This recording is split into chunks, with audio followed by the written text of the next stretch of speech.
You won't believe this. I'm about to marry a millionaire I've met a total of 3 times. My student loans, though, gone. A clean transaction. Sarah's reply came back instantly. You're insane, Ellie. What's wrong with him?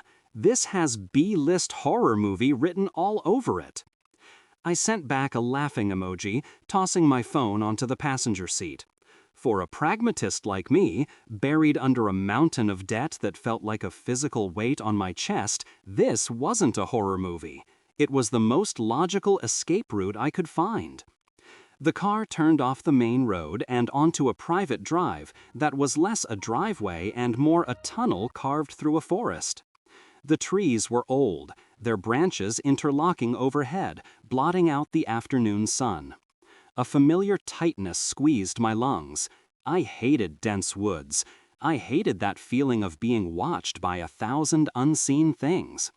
My hand instinctively went to my throat. I took a breath and forced the memory in, the safe one I'd polished over the years until it shone. The kind park ranger. His warm voice cutting through the dark. The big friendly dog licking my hand.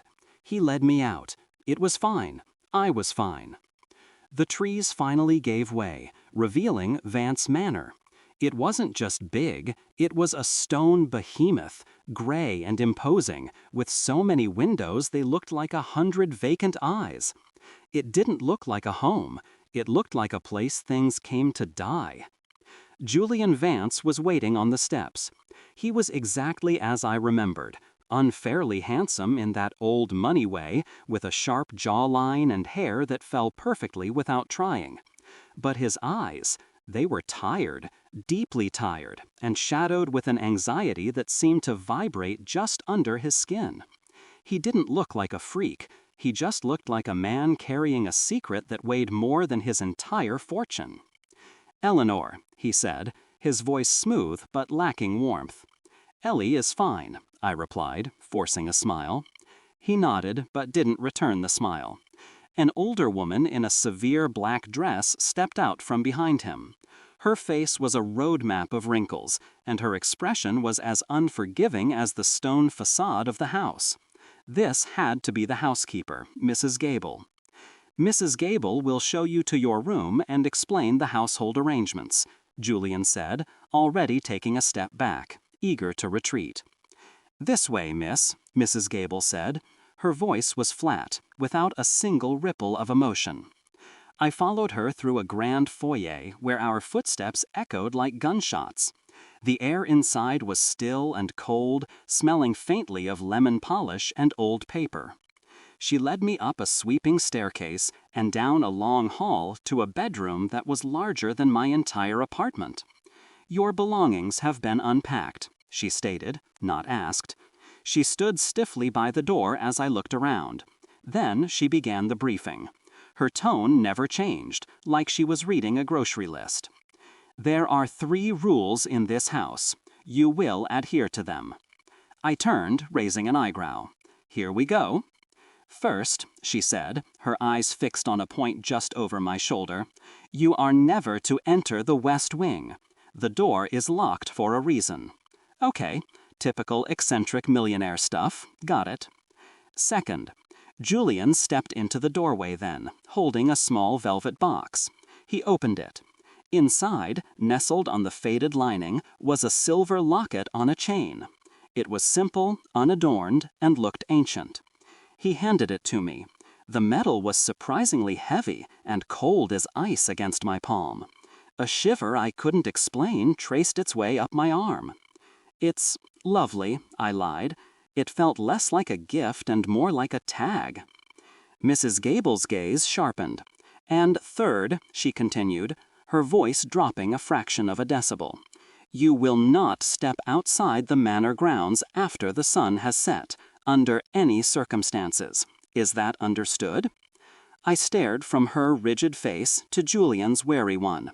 My brain, my logical, pragmatic brain, was already spinning. What the hell is this? Rich people are weirder than I thought. The West Wing is probably where he keeps his taxidermy collection or a secret family of albinos. The locket? A goddamn GPS tracker, no doubt. Can't have the hired wife running off before the contract is up. And not going out at night? Lousy security, I guess. Understood, I said, my voice bright and easy. I clasped the cold locket around my neck. A transaction. Just a transaction. The first night was the worst. I've lived in noisy city apartments my entire adult life. I'm used to the sounds of sirens, of neighbors fighting, of bass thumping through the floorboards at 3 in the morning. This place, there was nothing. Not a cricket, not a gust of wind. The silence was so profound, it felt like a pressure against my eardrums. I could hear the whisper of the sheets when I shifted. I could hear the frantic thump, thump, thump of my own heart. It was the kind of quiet that makes you feel like you're the last person left alive on Earth. I lay in the enormous bed, staring up at the ceiling, trying to will myself to sleep. My mind kept replaying Mrs. Gable's words. The door is locked for a reason, under any circumstances. The whole setup was ridiculous. I wasn't a prisoner. I was an employee with a very strange job description. That's when I heard it. It was faint at first, so faint I thought I'd imagined it. A sound from outside my window. A soft, scraping sound. I held my breath, listening. My heart hammered against my ribs. Scrape? Pause. Scrape. It wasn't the random rustle of a branch against the glass. This was rhythmic, measured. It sounded like something was being dragged against the stone walls of the house, just below my window. Like fingernails. Long, hard fingernails dragging across stone. My body went rigid. I slowly, carefully slid out of bed. My feet were bare on the cold wood floor. I crept to the massive window, my hand trembling as I pulled back a tiny sliver of the heavy curtain. Outside, there was only darkness, a thick, suffocating black that seemed to swallow the moonlight whole. I could just make out the silhouettes of the trees at the edge of the lawn, their branches like skeletal fingers reaching for the house. I saw nothing else, no person, no animal. The sound had stopped. The silence rushed back in, heavier than before. I let the curtain fall, my back pressing against the cold wall. My breath came in ragged little puffs. It was a tree branch. It had to be. A branch scraping against the stone in the wind. Yeah, that's all it was. I told myself that as I climbed back into bed, pulling the covers up to my chin. I told myself that as I squeezed my eyes shut. But there was no wind tonight, and the sound hadn't been random. It had been deliberate. It sounded like something was trying to find a way in. The next few weeks were quiet, too quiet. My life settled into a rhythm that felt both luxurious and deeply unnatural. I had breakfast with Julian in a dining room that could have seated 30. We made small talk, the stock market, the weather, anything but the house, anything but the rules. He was perfectly polite, a perfect gentleman, but he never, ever touched me. If he passed me the salt, his fingers would retreat an inch before our skin could meet, as if my touch might burn him. He was a ghost in his own home, and I was the ghost he'd hired to haunt it with him. The silence was the worst part. It pressed in from all sides, a physical weight. The only sounds were the ones we made, the clink of silverware on porcelain, the whisper of pages turning in the vast library, the echo of our own footsteps on the marble floors. It was the kind of quiet that made you think you were going crazy, that made you start listening for things that weren't there. Except, I was pretty sure they were there. I took to walking the grounds in the morning, just to feel the sun on my skin and hear the crunch of gravel under my shoes. The gardens were immaculate, but overgrown at the edges, where they met the thick, dark line of the forest. One morning, I was tracing the perimeter of the manor's stone foundation when I saw them. Scratches. Not just a few, a whole series of them, deep gouges in the gray stone, running parallel to each other. They started about a foot off the ground and went up, way up, higher than my head, higher than any man could reach without a ladder. My stomach went cold. This wasn't a deer sharpening its antlers. This wasn't a bear. The marks were too thin, too deliberate, like claws or fingernails. My hand was shaking as I pulled out my phone and took a picture. I sent it to Sarah. "See this? Weird as hell." Her reply was almost instant. "That's not weird, Allie. That's a sign. Call a contractor or an exorcist." I tried to laugh it off. A joke, right, but I couldn't get the image out of my head, the sheer height of the marks. The force it must have taken to carve into solid stone like that. Later that day, coming down the main staircase, I heard voices from the hall that led to the west wing, hushed, urgent. I froze, pressing myself against the wall. It was Julian and Mrs. Gable. "It's getting closer, Mrs. Gable," Julian was saying, his voice thin and stretched, like a wire about to snap. He was pointing, his hand trembling, towards the forest, visible through a tall window. "The measures, they aren't working anymore. It's not staying back." Mrs. Gable didn't reply. She just stood there, her back as straight as a board, her face the color of old paper. She gave a single, sharp nod. It was an acknowledgement of a terrible, shared truth. My logical brain scrambled for an explanation. A poacher? A rival company trying to intimidate him? But that didn't explain the scratches. It didn't explain the cold dread that was coiling in my gut. These rules, his rules, they weren't the eccentricities of a rich weirdo. They felt like defenses, like rituals meant to keep something out. The breaking point came on a Tuesday night. A storm was rolling in, the sky a bruised purple. I was in the library, trying to lose myself in a book, but the oppressive silence of the house was making it impossible. Then, with a soft click, the lights went out. Everything was plunged into a blackness so complete it felt like being smothered. The only light was the occasional distant flicker of lightning that threw the skeletal shapes of the trees into sharp relief against the windows. And then I heard it. Scrape, scrape, scrape. It was right outside the library wall. Not faint like before. It was loud, vicious, the grinding of something hard and dead against the stone, searching, testing. My body locked up. I couldn't move. I couldn't breathe. My heart was a wild bird beating itself to death against my ribs. Then came the other sound. It started low, a noise that slipped between the scraping. It was like the wind being forced through a keyhole, a dry, rasping hiss. It wasn't just noise. It was a voice. It was trying to form a word. My name. E. The sound went through me like a shard of ice. This wasn't a dream. This wasn't my imagination. This was real. My mind shattered. The safe, polished memory of the woods, my childhood anchor, came rushing back. But it was wrong. All wrong. The kind ranger's face was a blur, a featureless smudge under his hat. The warm light from his flashlight wasn't warm at all. It was a single, cold, unblinking point of light in the darkness. And the dog, the big, friendly dog, wasn't barking. That sound wasn't a bark. It was a low, wet growl, coming from a throat that wasn't a dog's throat. A wave of nausea hit me so hard I had to clamp a hand over my mouth. Suddenly, the lights flickered back on, blinding me. Julian was there, bursting into the room. He wasn't looking at the window or the walls. He was looking at me. His face was pale, his eyes wide with a terror that mirrored my own. He didn't ask if I was okay. He didn't ask what happened. The first words out of his mouth were, "Are you still wearing the locket?" I just nodded, my hand flying to my neck, to the cold, heavy piece of silver. It was still there. That was it. I couldn't do it anymore.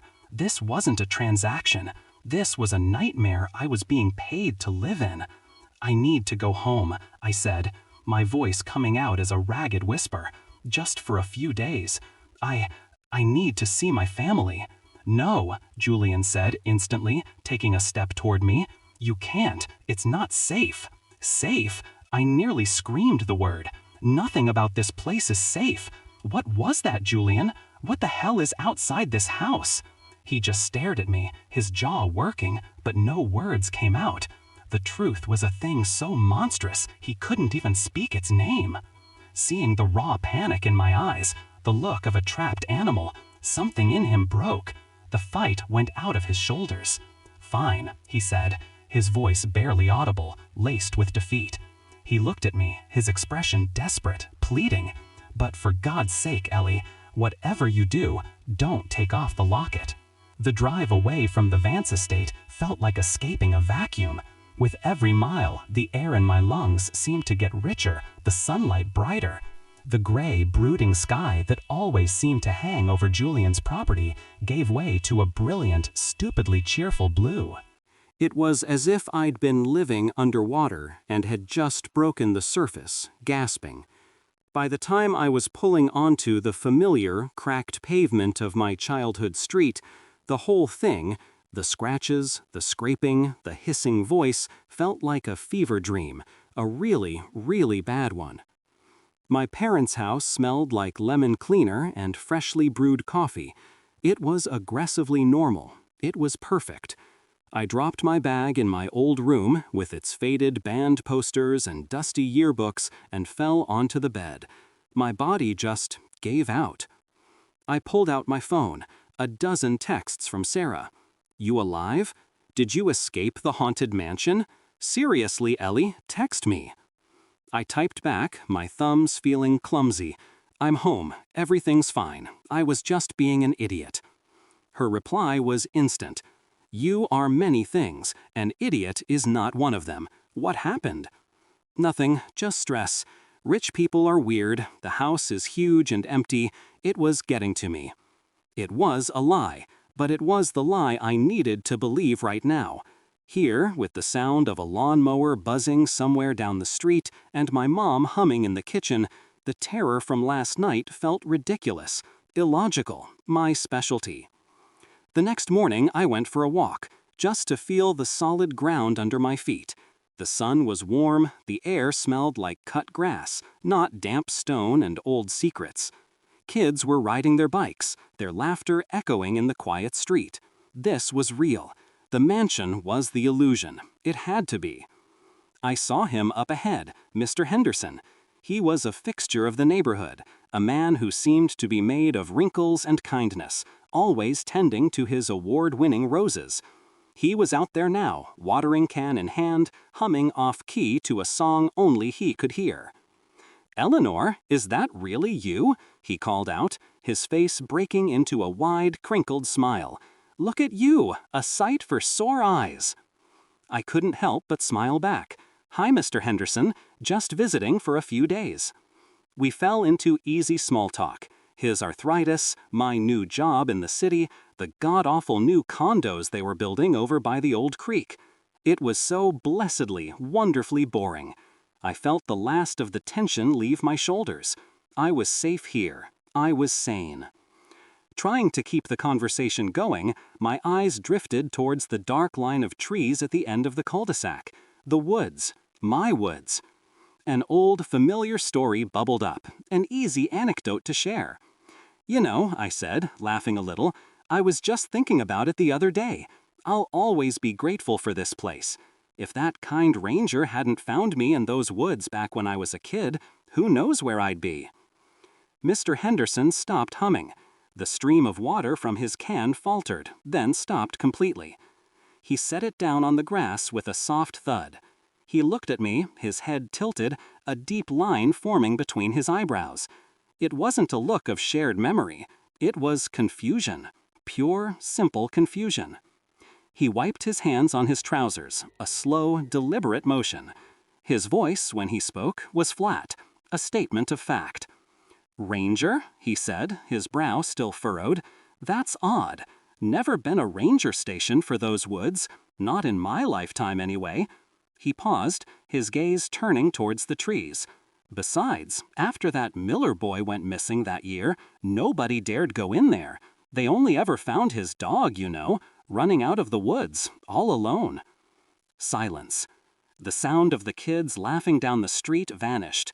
The warmth of the sun on my skin was gone. The world didn't just go quiet, it ceased to exist. There was only the space between his words, a black hole that was sucking in all the air, all the light. No ranger, only found his dog. The careful, logical walls I had built around that memory for 20 years didn't just crack. They exploded, they turned to dust, and the thing they had been holding back, the real memory, came flooding in, a tidal wave of ice and filth. The voice. It wasn't warm, it wasn't human. It was a series of wet, guttural clicks and pops from the back of a throat, a disgusting, clumsy effort to shape the sounds it had heard me crying out. L-E, L-E. The syllables were wrong, stretched out and slick, like a recording played at the wrong speed. It was mimicry. The dog. My God, it wasn't a dog. It was tall, so tall. It moved on 4 limbs, yes, but the joints bent the wrong way, like a spider's. It was thin, skeletal. Its hide stretched tight over bones that didn't belong in anything that breathed. When it had turned its head towards me, drawn by the beam of my cheap little flashlight, its eyes didn't shine back the way an animal's should. They were just holes. 2 pits of perfect, flat black that swallowed the light and gave nothing back. The smell. It wasn't just pine needles and damp earth. Underneath it all, there was something else. The coppery tang of old blood. And something sweet. The cloying, sweet stench of meat left out too long in the sun. The smell of rot. I was standing on the sidewalk, but I was back in that forest. A little girl paralyzed with a fear so absolute it had no name. The thing hadn't lunged for me. It hadn't growled, not really. That wet sound from its throat, it wasn't aggression. It had nudged me. With its long, narrow head, it had nudged my back. Gently at first, then harder. It was guiding me, herding me, pushing me out of the darkness back towards the lights of the town, like a shepherd with a lost lamb. My hand, shaking uncontrollably, flew to my neck. My fingers closed around the locket from Julian. The silver, usually cool against my skin, was hot. Not just warm, it was burning, a searing heat that felt like a brand against my collarbone. 1,000 pieces clicked into place with the force of a gunshot. The rules, the scratches on the stone. Don't go into the west wing, the wing that faced the forest. The trembling in Julian's hand as he said, "It's getting closer." His terror when he found me in the dark. He wasn't keeping me in. Holy hell, he was trying to keep it out. I stood there on that sunny, perfect street, a scream trapped somewhere behind my teeth. Mr. Henderson was saying something, his voice a meaningless drone from a world that no longer made sense.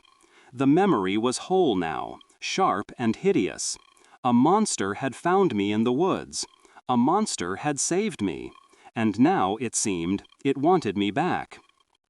My fingers tightened around the burning silver, the last piece of a puzzle I never wanted to solve. The question rose up from the darkest part of my soul, a cold, sharp point of insanity. If it wasn't a ranger, then what led me out of that forest?